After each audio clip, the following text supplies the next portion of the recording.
Welcome friends. तो आज हमारी वीडियो एक टीचरी वाली वीडियो है जिसमें हम पेपर 903 इंक्लूसिव एजुकेशन जेंडर एवं सोशल इशू शिक्षा में समावेशी एवं जेंडर मुद्दे का प्रीवियस ईयर के सारे क्वेश्चन करेंगे जो कि 2020 से 25 में आए हुए हैं। चलिए शुरू करते हैं। Inclusive education system is based on समावेशी शिक्षा व्यवस्था किस पर आधारित होती है? क्या यह बाल केंद्रित होती है, शिक्षक केंद्रित होती है, पाठ्यक्रम पर केंद्रित होती है या गतिविधि केंद्रित होती है? तो शिक्षा जो भी होती है वह बाल केंद्रित ही होती है। यह हमारी NCF national NEP national education policy बोलती है सीधा बाल केंद्रित दिख जाए, सीधा लगा के आओ बाल केंद्रित।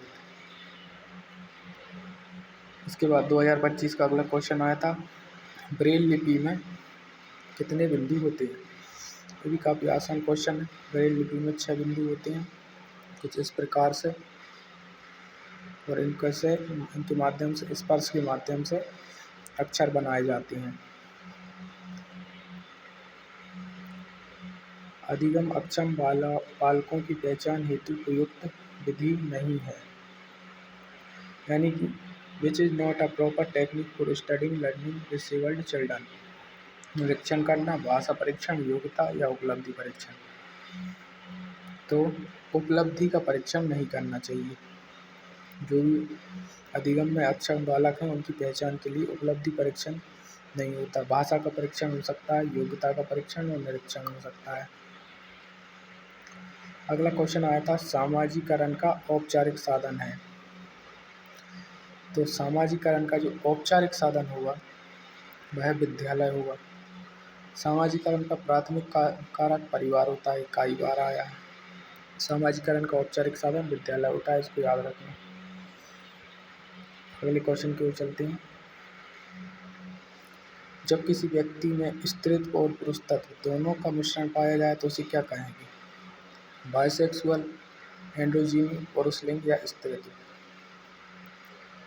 तो उसे कहेंगे एंड्रोजीनी। वैज्ञानिक भाषा में उसे एंड्रोजीनी कहा जाता है, याद रखेंगे। अगला क्वेश्चन 2025 में पूछा गया कि sign language used by children, चिन्ह भाषा का प्रयोग खालिस्तान बालकों द्वारा किया जाता है। मूक बधिर, अंध, प्रतिभाशाली या फिर अस्थिबधिर? तो क्योंकि साइन लैंग्वेज का उपयोग कौन करेंगे? जो बोल नहीं पाते, यानी जो मूक बधिर। सीधा सिंपल आंसर है। इसके बाद क्वेश्चन पूछा गया 2025 में कि ढेबर समिति का गठन कब किया गया था? तो ढेबर समिति याद रखना इम्पोर्टेंट है। 1960 में इसका गठन किया गया था। ढेबर समिति 1960। 2025 में अगला क्वेश्चन पूछा गया कि व्हील चेयर एवं वॉकर का प्रयोग करने वाले व्यक्ति के द्वारा किया जाता है। किन व्यक्तियों द्वारा किया जाता है व्हील चेयर और वॉकर का प्रयोग? तो आप इनको देखकर ही समझ रहे हैं कितने आसान प्रश्न आए हैं इस सब्जेक्ट से। तो क्या अस्थिबधिर व्यक्ति करते हैं? दृष्टिबधिर तो करेंगे नहीं, मानसिक रूप से नहीं करेंगे, श्रवण से नहीं करेंगे। जिनको जो हड्डियों से रिलेटेड दिक्कत होगी वह व्हील चेयर का उपयोग करेंगे। पैर खराब है या ऐसा कुछ भी, वह व्हील चेयर का उपयोग करेंगे, वॉकर का उपयोग करेंगे। डिस्प्रेक्सिया मुख्य रूप से खालिस्तान संबंधी अक्षमता की ओर संकेत करेगा। डिस्प्रेक्सिया एक प्रकार का विकार है जो कि गत्यात्मक समन्वय यानी कि मोटर कंडीशन से संबंधित होता है, यानी कि वही हड्डियों से संबंधित हो गया, चलने फिरने में दिक्कत वाला डिस्प्रेक्सिया। अगला क्वेश्चन पूछा गया, पुरुषत्व और स्त्रीत्व खालिस्तान की प्रत्यय हो सकते हैं। दोनों ही क्या है? एक सामाजिक रूप में होती हैं पुरुष और स्त्रियाँ। अब पूछा गया कि अपवर्जन का मुख्य कारण क्या होता है? गरीबी, बुद्धिमत्ता। अपवर्जन यानी एक्सक्लूजन। स्कूल भवन, खेल के मैदान। तो अपवर्जन का जो मुख्य कारण है वह गरीबी ही होती है, इसको भी याद रखेंगे।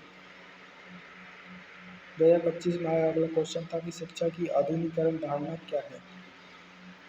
शिक्षा की आधुनिक धारणा क्या है? देखो, केवल वाला शब्द आपको हटाना है। सर्वांगीण विकास बिल्कुल सही है। नौकरी प्राप्त करना, क्या शिक्षा हम इसलिए प्राप्त कर रहे हैं कि हमें नौकरी लग सके। हमारा व्यक्तिगत तौर पर लक्ष्य हो सकता है नौकरी प्राप्त करना, सरकारी नौकरी प्राप्त करना, किंतु शिक्षा की जो धारणा है वह नौकरी प्राप्त करना नहीं होती, स्मृति का परीक्षण भी नहीं होती। शिक्षा हम इसलिए प्राप्त करते हैं ताकि हमारा सर्वांगीण विकास हो सके, यानी कि टोटल विकास हो सके। दृष्टिबाधितों के लिए राष्ट्रीय संस्थान कहाँ पर स्थापित किया गया है? सीधा सीधा क्वेश्चन है, देहरादून में दृष्टिबाधितों का राष्ट्रीय संस्थान है, इसे सीधा याद रखेंगे आप। 2025 में अगला क्वेश्चन पूछा गया कि करिकुलम शब्द किस भाषा से लिया गया है?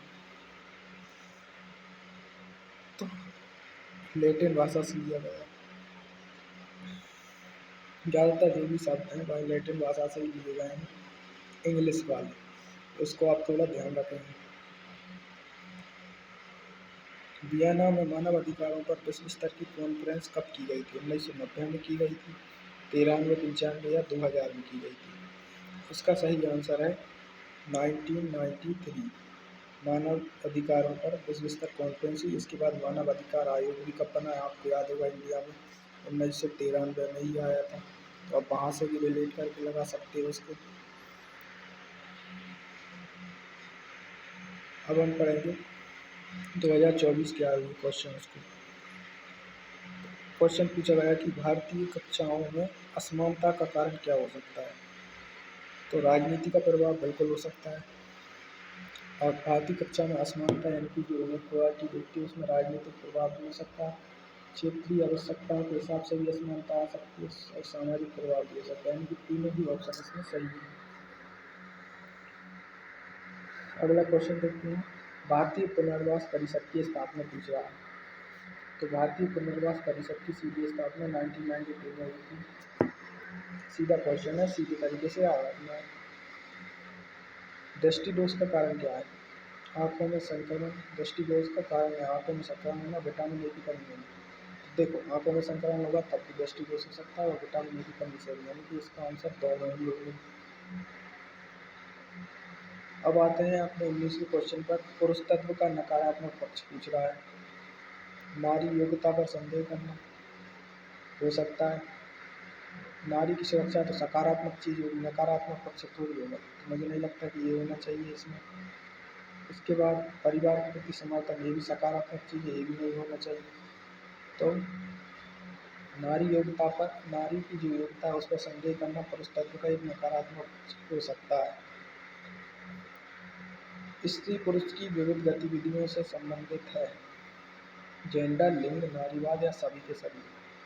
तो स्त्री और पुरुष की अलग अलग गतिविधियों से क्या संबंधित है? लिंग भी संबंधित होगा। Related to various activities of man and woman, लिंग।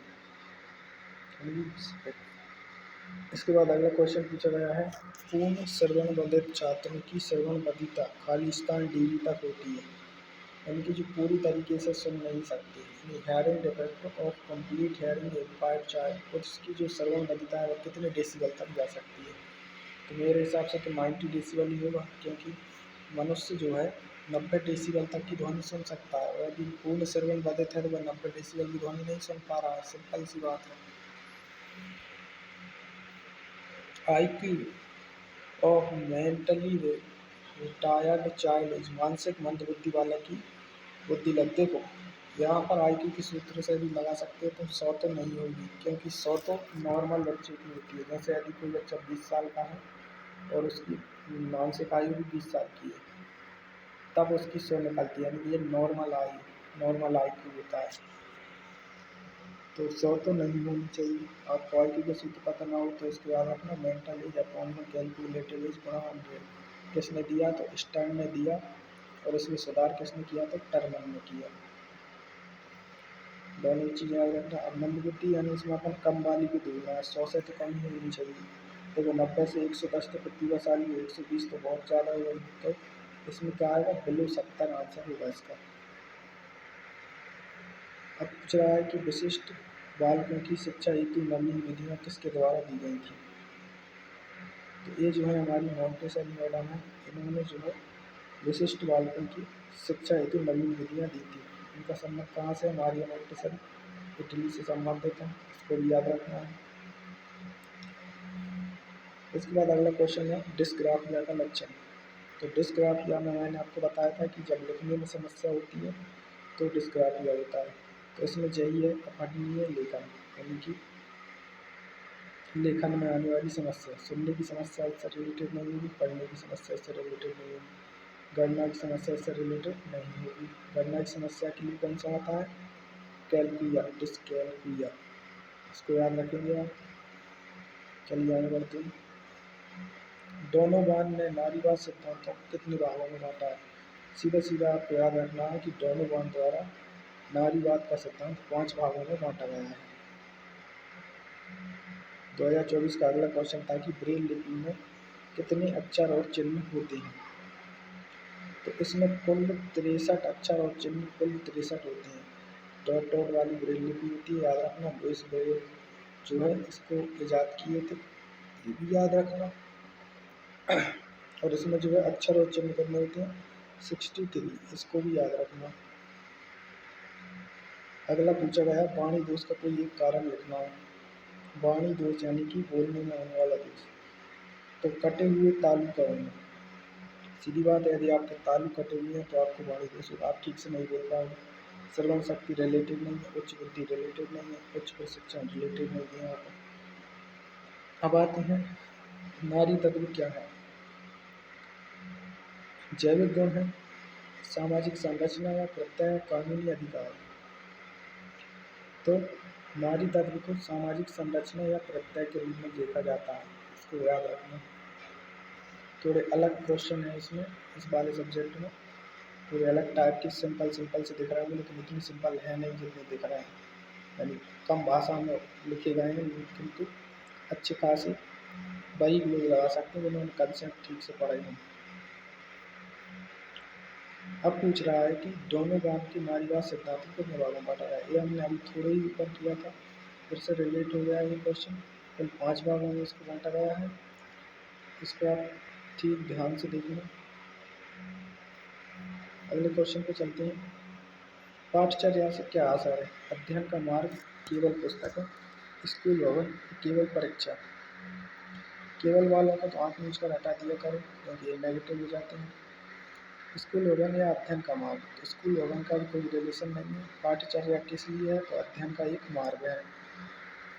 आगे बढ़ते हैं। इनमें से कौन सा वाणी दोष का एक प्रकार हो सकता है? अकलाना बिल्कुल हो सकता है। दौड़ने का कोई रिलेशन नहीं, सोने का और सोचने का रिलेशन नहीं, तो अकलाना ये आंसर है। विशिष्ट बालकों की शिक्षा हेतु नवीन विधियाँ किसने दी थी? और देखिए ऊपर से रिलेट होकर आ गया मारिया मोंटेसरी अपनी, इन्होंने ही विशिष्ट बालकों हेतु नवीन शिक्षा विधियाँ दी थी। कहाँ की थी? इटली की थी। ये क्वेश्चन भी पूछा गया है, इसको भी याद रखना। मूक बधिर और दृष्टिहीन होने के बावजूद शिक्षा प्राप्त करने वाली प्रसिद्ध व्यक्तित्व, यानी कि जो बोल नहीं सकती थी और देख नहीं सकती थी फिर भी शिक्षा प्राप्त करी, इस व्यक्तित्व का नाम पूछा गया और उस व्यक्तित्व का नाम है हेलन केलर। हेलन केलर जो कि एक मूक बधिर थी, इसको याद रखना, क्वेश्चन बनेगा इस पर से। और दृष्टिहीन हुई थी, ठीक से याद रखना आप इसको। चलिए आगे बढ़ते हैं। अब हम करेंगे 2023 के क्वेश्चन जो 2023 में पूछे गए थे। पहला ये है कि सामान्य व्यक्ति की श्रवण क्षमता क्या हो सकती है?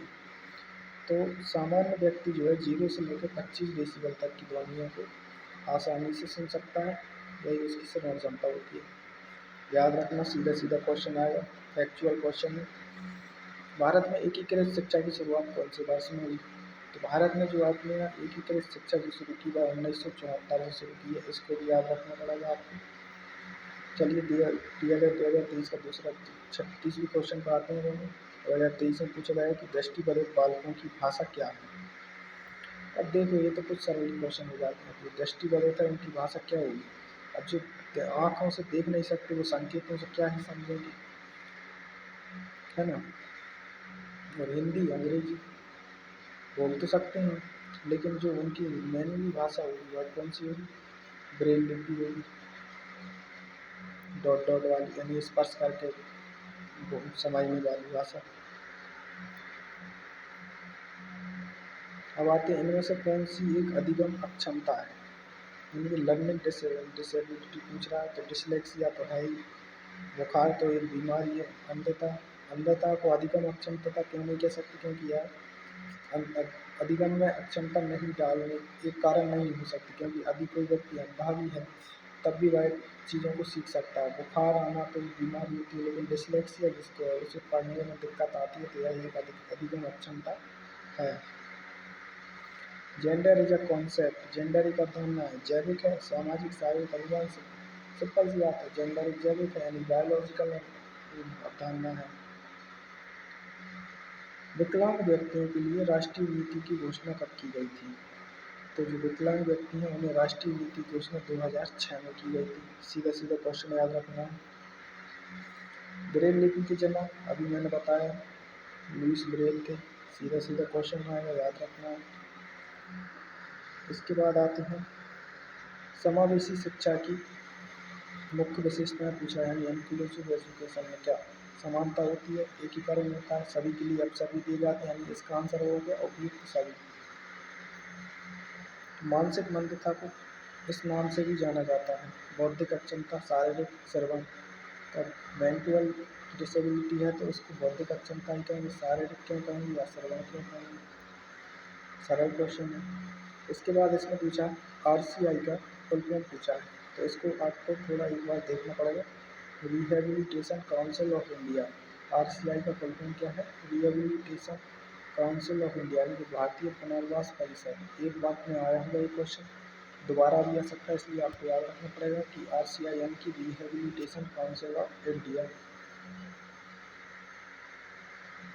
नारीवाद वकालत किसकी करता है? महिलाओं की वर्चस्व की, लैंगिक समानता की या फिर असमानता की।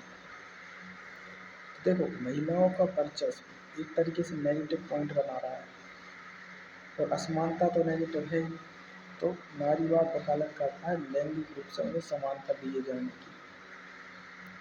अब आता है मस्तिष्क पक्षाघात किससे संबंधित होगा? हड्डियों से संबंधित होगा।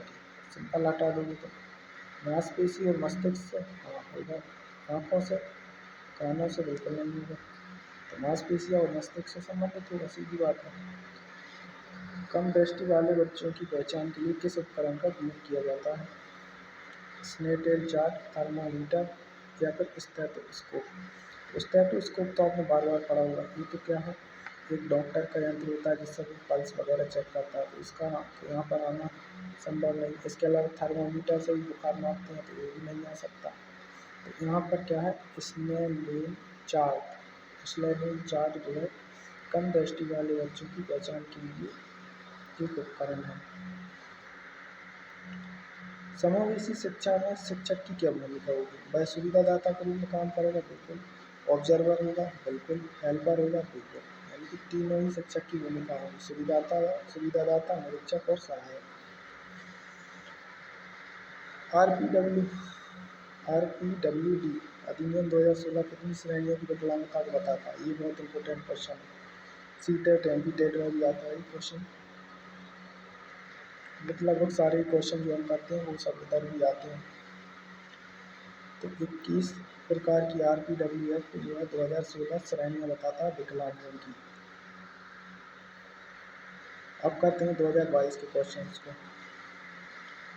निम्नलिखित में से कौन जेंडर को संदर्भित करेगा? जैविक अंतर, तो जैविक अंतर जेंडर को संदर्भित करता है? बिल्कुल नहीं करता। अनुवांशिक लक्षण, शारीरिक शक्ति, यह करता है सामाजिक रूप से निर्मित भूमिकाओं को संदर्भित। सलामान का वक्तव्य 1994 किससे संबंधित था? तो जो सलामान का वक्तव्य था यह हमारी समावेशी शिक्षा से संबंधित था, इसलिए इम्पोर्टेंट है। सलामान का वक्तव्य कब आया? तो 1994 में आया। यह क्वेश्चन भी आ सकता है। इसके अलावा किससे संबंधित था? तो इंक्लूसिव एजुकेशन से संबंधित था। What is the IQ range of moron children? मूर्ख बालकों की बुद्धि लब्धि की सीमा क्या हो सकती है? तो यहाँ पर देखो 0 से 25 दिया है, 25 से 50, 50 से 70 और 70 से 90। तो जो सफाई मूर्ख होंगे मेरे हिसाब से 0 से 50 नहीं, सॉरी, वो कुछ और ही लेवल पर चले जाएंगे। मूर्ख बालकों को 50 से 70 की कैटेगरी में रखा गया है, इसको आप याद रखें। राष्ट्रीय शिक्षा नीति 1986 किस पर जोर देती है? समानता के लिए शिक्षा, विसंगतियों को दूर करने के लिए। दोनों ही पॉइंट पॉजिटिव हैं, तो दोनों ही इसके आंसर बन जाएंगे। डिस्कैलकुलिया आ गया, तो किससे संबंधित है? यह गणितीय गणना से संबंधित एक अक्षमता है। पठन से संबंधित अक्षमता डिस्ग्राफिया है। डिस्ग्राफिया। इसके अलावा लेखन से संबंधित कौन सी है? लेखन से संबंधित लेखन से संबंधित है डिस्ग्राफिया और पठन से संबंधित है डिसलेक्सिया। इसको याद रखना। इसके बाद पूछ रहा है तृतीय लिंग शब्द संदर्भित करता है ट्रांसजेंडर को। सिंपल सी बात है, तृतीय लिंग कौन से होते हैं? ट्रांसजेंडर होते हैं। महिला पुरुष तो आएंगे नहीं, वो बच्चे भी नहीं आएंगे, तो वैसे भी लगा देंगे। विकलांग व्यक्ति अधिनियम PWD एक्ट कौन से वर्ष में आया था? तो विकलांग व्यक्तियों के लिए जो एक्ट आया था वह 1995 में आया था।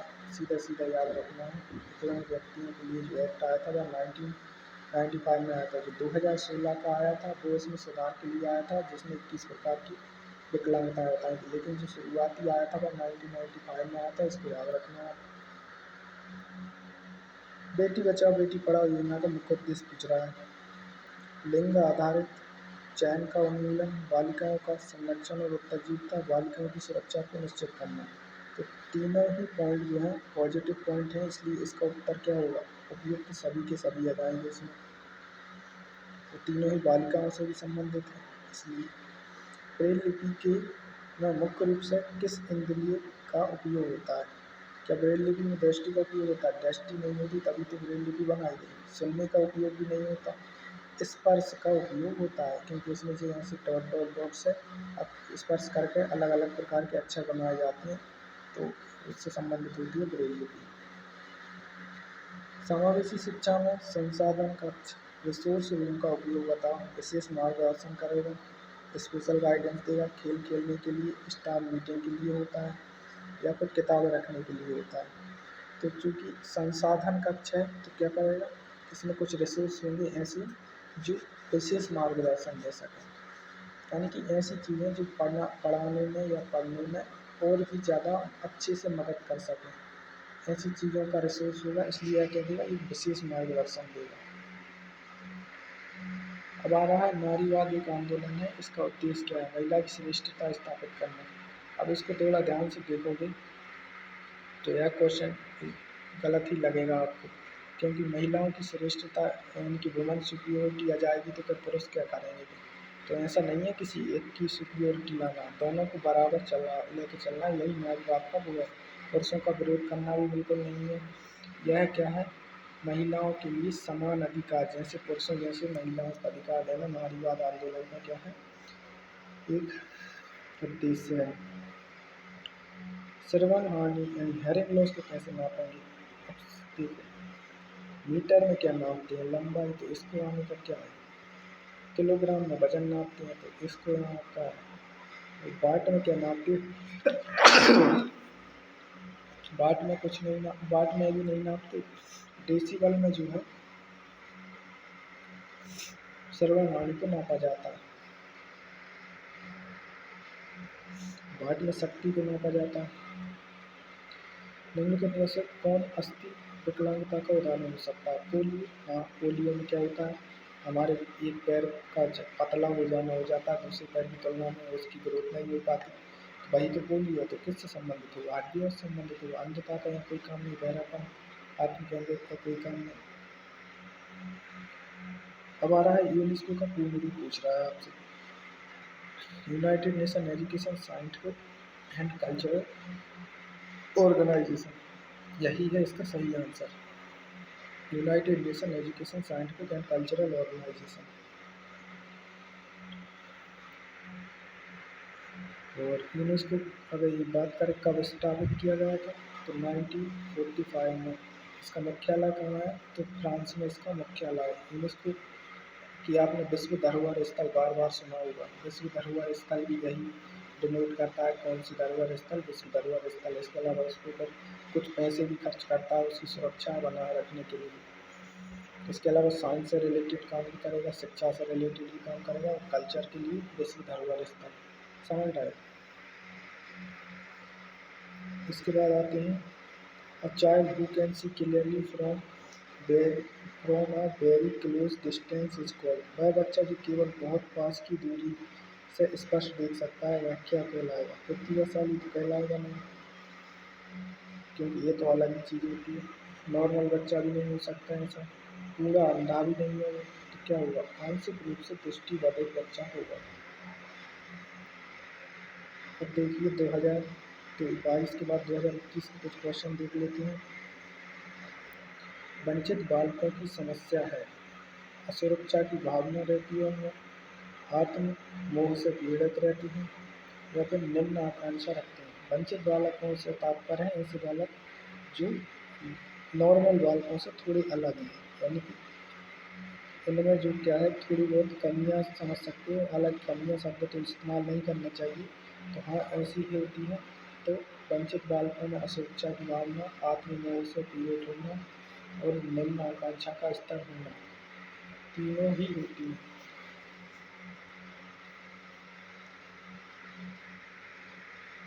इसके बाद आते हैं अपन 65वें क्वेश्चन पर। अधिगम अक्षम बालकों की विशेषता पूछ रहा है, उनकी जो लर्निंग में जो डिसेबल्ड हैं वो अति सक्रिय होंगे या फिर ध्यान की समस्या उनमें देखने को मिलेगी, या फिर दोनों, और या फिर इनमें से कोई नहीं। तो ये दोनों ही चीज़ें उनमें देखने को मिलती हैं जो अधिगम में अक्षम होती हैं। हाइपर एक्टिव होती हैं, यानी कि एक जगह पर ध्यान केंद्रित नहीं कर पाते, बार बार कुछ अलग अलग चीज़ें करने का प्रयास करते हैं। तो दोनों ही चीज़ें क्या अधिगम अक्षमता बालकों की विशेषता है। डिसलेक्सिया का कारण पूछ रहा है, यानी कि जो डिसलेक्सिया है यानी पढ़ने में जो दिक्कत आती है उसका कारण क्या है? तो यह कारण आनुवंशिक हो सकता है, यही आंसर आपको लगाना है। श्रवण दोष तो यहाँ पर रिलेट ही नहीं कर रहा है, स्मृति का अभाव भी नहीं होगा और ध्यान का अभाव भी नहीं होगा।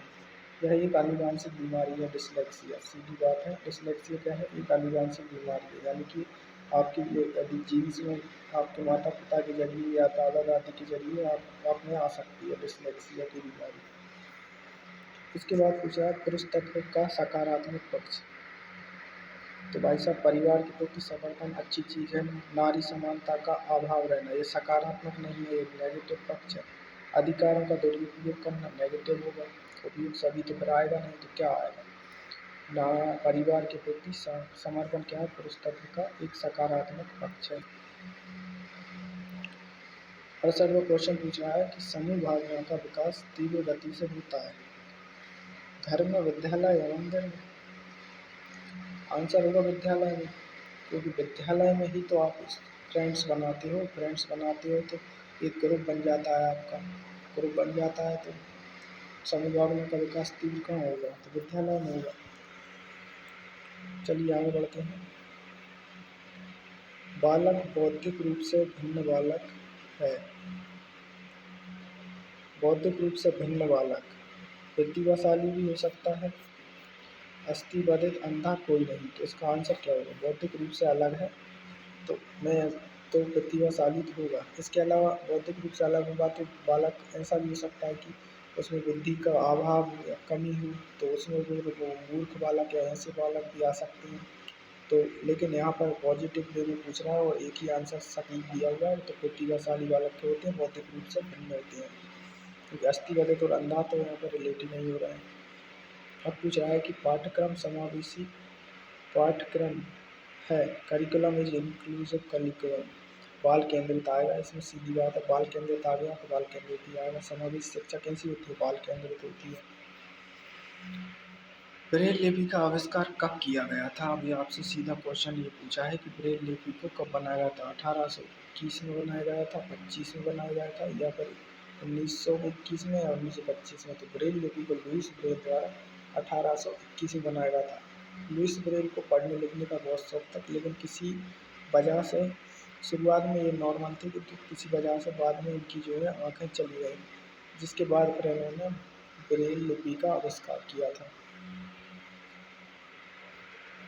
नारीवाद, नारी से संबंधित आंदोलन, सशक्तिकरण, शोषण, असमानता। 2 पॉइंट नेगेटिव दिए हैं। नारीवाद एक पॉजिटिव आंदोलन है, तो इसका आंसर पॉजिटिव ही होगा, यानी कि सशक्तिकरण।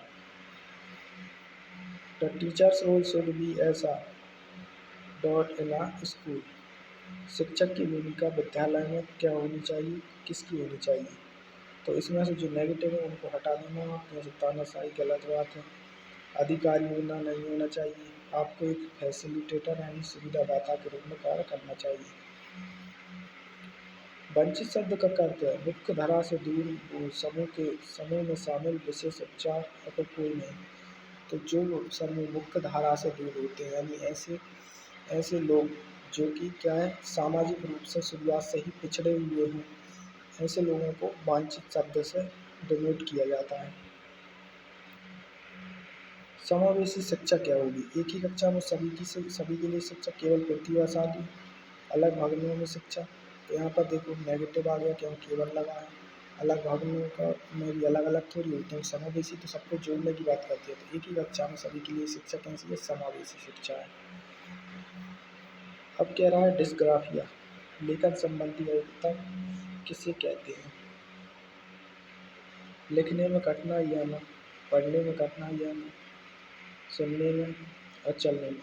हाँ, तो हिंदी में जो इसका ट्रांसलेट है वह तो सिंपल से बोल रहा है कि लिखने में कठिनाई आना। डिस्ग्राफिया वही होता है, अगर डिस्ग्राफिया आएगा तो लिखने में कठिनाई से संबंधित होगा। पितृसत्ता का अर्थ पूछ रहा है। पुरुष परिवार में पिता पुरुष का शासन होना, परिवार में माता का बच्चों का शासन होना। सिंपल है और सिंपल ही आंसर है। परिवार में पिता पुरुष का शासन क्या पितृसत्ता है। लिंग उत्पीड़न क्या है? जेंडर के आधार पर भेदभाव, दोनों जेंडर का सम्मान, समान अवसर। अब देखो जो क्वेश्चन है लिंग उत्पीड़न है, यानी कि नेगेटिव पॉइंट पूछ रहा है, नेगेटिव चीज़ पूछ रहा है, उसमें पॉजिटिव नहीं आएंगे, यानी कि दोनों जेंडर का सम्मान तो नहीं करेगा, समान अवसर तो देगा नहीं। तो क्या आएगा? जेंडर के आधार पर भेदभाव भी क्या है? लिंग उत्पीड़न है। अगले क्वेश्चन की ओर चलते हैं। अगला क्वेश्चन नहीं है, इतने ही क्वेश्चन है जो कि 2021 से 25 के बीच में पूछे गए थे। इसमें क्या है, काफ़ी छोटे छोटे क्वेश्चन पूछे गए हैं, ज़्यादा भाषा ही उपयोग नहीं की गई, किंतु ऐसे क्वेश्चन पूछे गए हैं कि यदि आपने कंसेप्ट नहीं पढ़ा है तो आप उनको करने में दिक्कत आई। कुछ क्वेश्चन काफ़ी आसान भी लग सकते हैं। तो चलिए मिलते हैं अब आपसे अगली वीडियो में। आज के लिए इतना ही।